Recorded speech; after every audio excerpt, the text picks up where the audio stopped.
Glória a vós, Senhor. Que as palavras do Santo Evangelho convertam nossas vidas. Amém.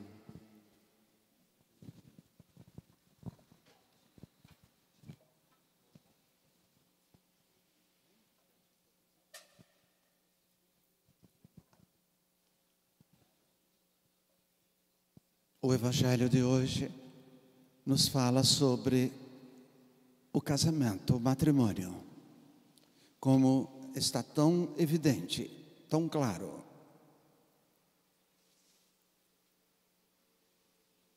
O capítulo, onde está o sacramento do matrimônio? No capítulo 10º de São Marcos, acabamos de ler.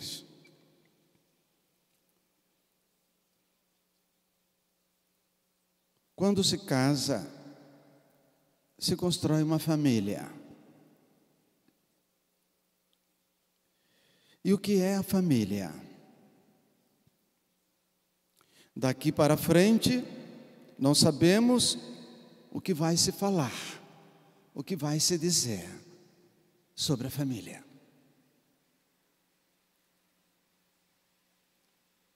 Tamanho o desacerto e a confusão na cabeça das pessoas, na nossa cultura, no modo de pensar e de viver a família. A família que é a menina dos olhos de Deus e também da igreja. Ora, por que isso? Porque em casa ninguém espera por ninguém. Todo mundo é programado, anda programado.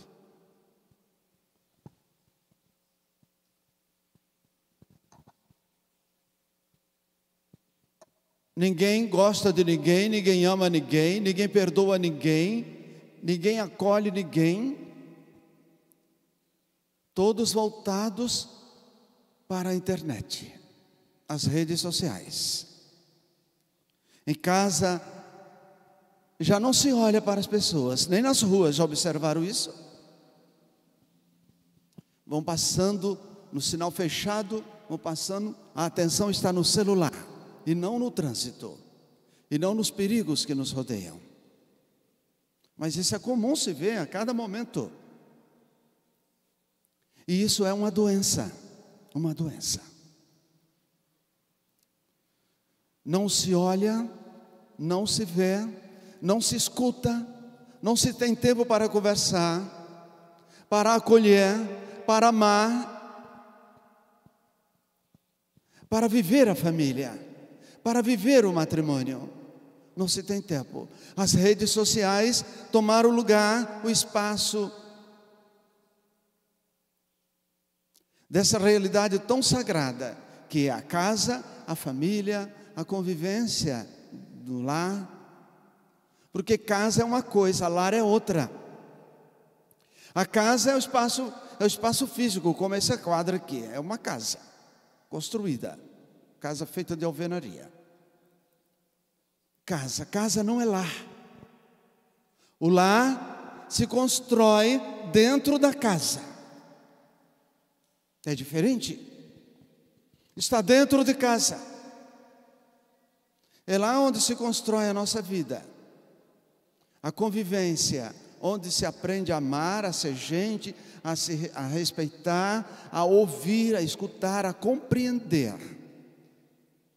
A palavra compreender em latim significa olhar dentro, olhar para fora, olhar para o outro. Um olhar nos diz tudo, mais do que muitas palavras, já que vivemos na época ou numa geração de sinais. O judeu que se converteu ao catolicismo, porque olhava para a imagem de Nossa Senhora diariamente, um judeu, e olhava, ficava admirando aquela imagem, e perguntaram a ele: o que ela dizia para você? O que você se converteu, você era judeu? o que ela dizia para você? Ele respondeu: ela não dizia nada. Ela não dizia nada. Mas seu olhar me disse tudo. Seu olhar me disse tudo.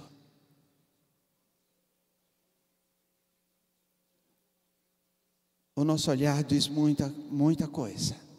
Precisamos olhar para as pessoas e deixar um pouco o celular, as redes sociais, porque não são pessoas, são objetos. E o outro é importante. O outro deve ter o seu lugar na minha vida, na tua vida.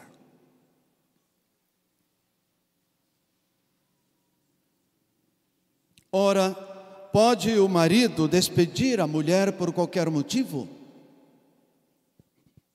Perguntam os fariseus para tentar Jesus.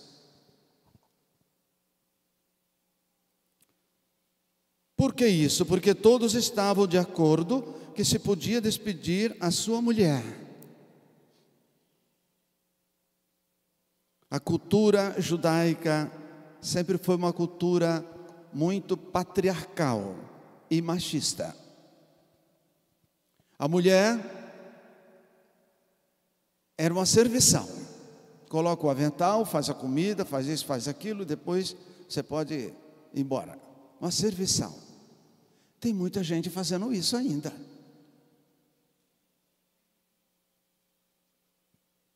Nós escutamos o livro do Gênesis. Não é bom que o homem esteja só. Vamos lhe dar uma consorte, uma que lhe seja semelhante. E fez a mulher. Tirou uma das costelas do homem e fez a mulher. Será que Deus precisava de um pedaço de osso, de uma costela, ou de uma das falanges dos nossos dedos para fazer alguém? Para fazer o homem ou a mulher? Tudo Ele criou do nada. O Todo-Poderoso. Não. Mas isso quer dizer que a mulher é companheira dele.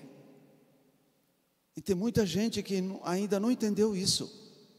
É companheira dele. Não está acima, nem abaixo, nem adiante. É sua companheira, está ao lado dele, do homem. Atrás de um grande homem sempre haverá uma grande mulher. Quem disse isso foi o maior dos generais da história, Napoleão Bonaparte. Atrás de um grande homem sempre estará uma grande mulher. E é verdade. A mulher é companheira. O jovem veio conversar conosco. Estou pensando em casar e disse... você será companheiro dessa menina, e essa menina será sua companheira para toda a vida. Você sabia disso? Não, padre, não sabia não. Você não sabia que sua noiva, um dia sua esposa, sendo sua esposa, será sua companheira? Não. O que é isso? Vejam como andam as coisas.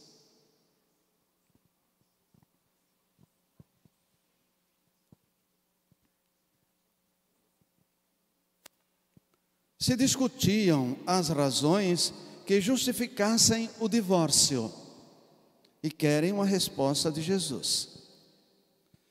São Marcos aqui vai diretamente ao objetivo, ao ponto. O matrimônio é um compromisso irreversível. Irreversível. E Jesus o define com toda a clareza. E esse é um dos pontos, meus amados irmãos, que choca todo mundo. Ninguém quer saber disso. Choca todo mundo, inclusive os discípulos.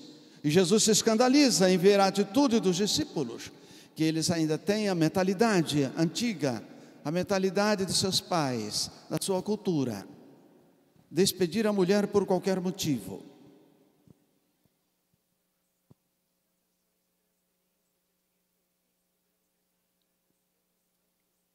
na sinagoga de Cafarnaum, vão dizer a Jesus: é dura essa linguagem. Duras são essas palavras, as palavras do Mestre. Quem pode compreender? Quem pode escutar ou escutá-las? São duras essas palavras. Foi o que disseram para Jesus. E foram saindo todos os discípulos e deixaram o Mestre sozinho com os 12. Vocês também não querem ir embora? A quem nós iremos, Senhor? Respondeu Pedro: a quem iremos nós? Só tu tens palavras de vida eterna. Nós cremos e confessamos que tu és o Messias, o Filho de Deus. Também para nós hoje, padres, bispos, formadores, etc., vão dizer a mesma coisa, e dizem aqui, ali e acolá. Quem pode compreender, quem pode entender as palavras desse sujeito? Está falando bobagem. Quando falamos sobre matrimônio, quando falamos sobre divórcio, sobre o aborto, quando falamos sobre sexualidade humana, quando falamos sobre a família, a prole, etc, etc. Quem pode entender a igreja? Quem pode entender essas palavras? Estão falando besteira, coisas obsoletas, coisas passadas. Quem pode estar entendendo isso? Vão dizer a mesma coisa e dizem.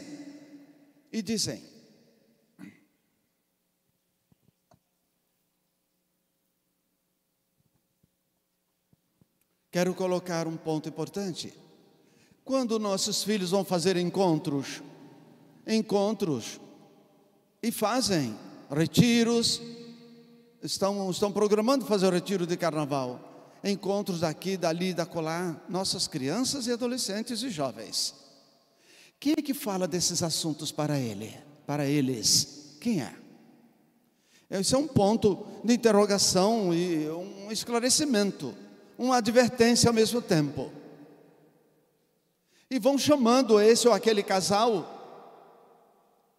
casado ou não, mas sobretudo outros jovens, vão pegando aí um menino, uma menina para falar sobre o assunto, sobre sexualidade humana, e essas coisas de família, e essas coisas de casamento. O que eles sabem disso? Onde fizeram o curso para isso? Estão aptos, preparados para isso? Não estão. Tem que chamar um médico, um psicólogo, um profissional para falar sobre o assunto para os nossos jovens, senão eles voltam para casa piores, mais confusos do que foram para os encontros. Essa é uma advertência. Mais confusos. Tem que chamar um profissional, uma pessoa adulta que vai falar, preparada para isso. Por isso que as coisas andam descambando cada vez mais, vão de água abaixo e numa areia movediça. Tem que chamar o médico, e não qualquer um que aparece aí para dar palestra de sexualidade humana e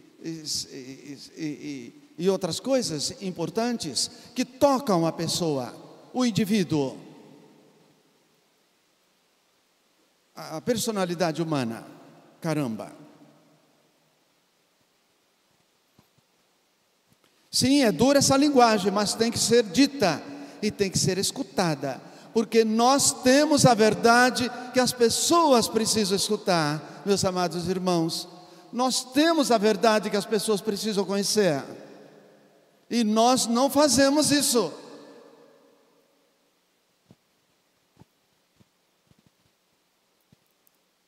As pessoas estão na corda bamba, onde o livro do Gênesis dizia: serão uma só carne. Jesus acrescenta, Jesus completa: assim já não são dois, mas uma só carne. Portanto, o que Deus uniu, o homem não separe. O homem não separe. São palavras do Senhor. O profundo laço que une homem e mulher são tão profundos, é tão profundo, é tão importante, é tão bonito, que extrapola os laços familiares. O amor entre os dois é maior, supera o amor do pai e da mãe e da sua família. Porque ambos deixarão sua casa para construir uma nova sociedade, um novo grupo, constituir uma nova família. Isso deve ser feito por amor.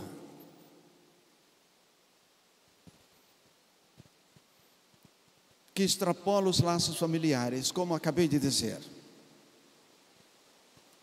Isto quer dizer que antes de qualquer discussão entre o casal, na família ou em grupo, se impõe a unidade inviolável dos dois, a unidade do matrimônio, que é inviolável, indiscutível, indivisível, essa unidade. As palavras de Jesus não deixam dúvidas, foram pronunciadas frente a uma prática do matrimônio aceita universalmente e tem plena validade hoje. Apesar da prática tão difundida, mesmo entre nós cristãos, uma prática difundida de não casar-se.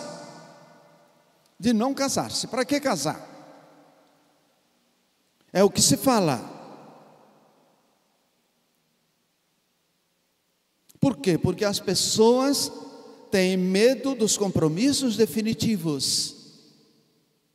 Que compromissos são esses? O casamento, o matrimônio, a vida religiosa, a vida consagrada, o sacerdócio, uma negociação jurídica. São compromissos definitivos. E as pessoas não estão preparadas para isso, para assumir. Querem casar, mas não querem saber dos compromissos do matrimônio, que é diferente. Em toda a Bíblia, amor e fidelidade vão juntos. Vão juntos.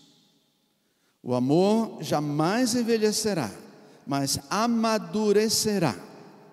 Um amor mais forte que as dificuldades do dia a dia. Um amor que tem a própria força de Deus. Por isso disse, vai além dos laços de pai e mãe, dos laços consanguíneos de família. Por quê? Porque o amor nunca alega impossibilidade. Nunca vem com desculpas. Nunca fica colocando impossibilidades. Quem ama de verdade, não. E quando o Evangelho fala de saber perder-se a si mesmo como condição para encontrar-se, isto também vale para o matrimônio, para os dois. Pois disse Jesus, quem perder a sua vida vai encontrá-la. Por causa de mim e do Evangelho, vai encontrá-la. E quem ganhar a sua vida vai perdê-la.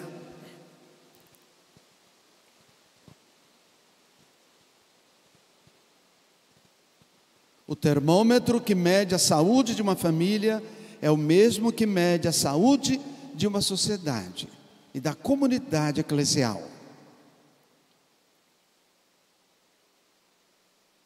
Saber que a santidade, ela é construída não através de grandes coisas, não, mas de pequeninas coisas, pequenas coisas, coisas tão pequenas como aquele farelo de pão. A gente está à mesa comendo pão, tomando café e vai caindo aqueles farelinhos, migalhas, e que a gente chuta às vezes, afasta com o pé e não dá a sua importância. Que o diga Santa Teresinha, que celebramos dia 1º. A santidade é feita, é construída de migalhas, de coisas pequeninas. E vai longe isso.